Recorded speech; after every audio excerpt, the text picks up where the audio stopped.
வால்பாறை அரசு கல்லூரி மாணவிகளுக்கு பாலியல் தொல்லை கொடுத்த வழக்கில் 2 பேராசிரியர்கள் சஸ்பெண்ட் செய்யப்பட்டிருக்கிறார்கள். விவரங்களோடு இணைகிறார் எமது செய்தியாளர் மோகன். மோகன், இந்த சஸ்பெண்ட் செய்யப்பட்ட 2 பேராசிரியர்கள் விவரங்கள் என்ன?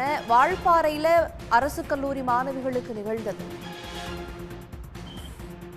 பெரும் பரபரப்பை ஏற்படுத்தியிருக்கின்ற வால்பாறை அரசாங்க கலை அறிவியல் கல்லூரி மாணவிகள் மீதான பாலியல் தீண்டல் குறித்தான விவகாரம் தொடர்பாக நடவடிக்கைகள் தொடர்ந்து தீவிரப்படுத்தப்பட்டிருக்கின்றன.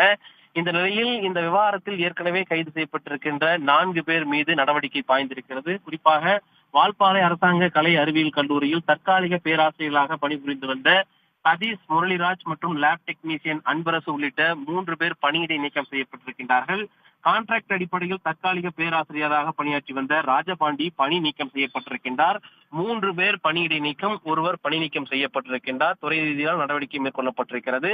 இந்த 4 பேரும் மாணவிகளுக்கு, அதாவது கோவை மாவட்டம் வால்பாறையில் உள்ள அரசாங்க கலை அறிவியல் கல்லூரியில் உள்ள மாணவிகள் 6 பேருக்கு பாலியல் சீண்டல் விடுத்ததாக விசாரணையின் போது தெரிய வந்த நிலையில்தான் அவர்கள் மீது BNS 75/1 மற்றும் வன்கொடுமை தடுப்பு சட்டம் உள்ளிட்ட 2 பிரிவின் கீழ் அவர்கள் மீது வழக்கு பதிவு செய்து கைது செய்யப்பட்டு சிறையில் இருக்கின்றார்கள். இந்த நிலையில் தான் இவர்கள் மீது நடவடிக்கை மேற்கொள்ளப்பட்டிருக்கிறது.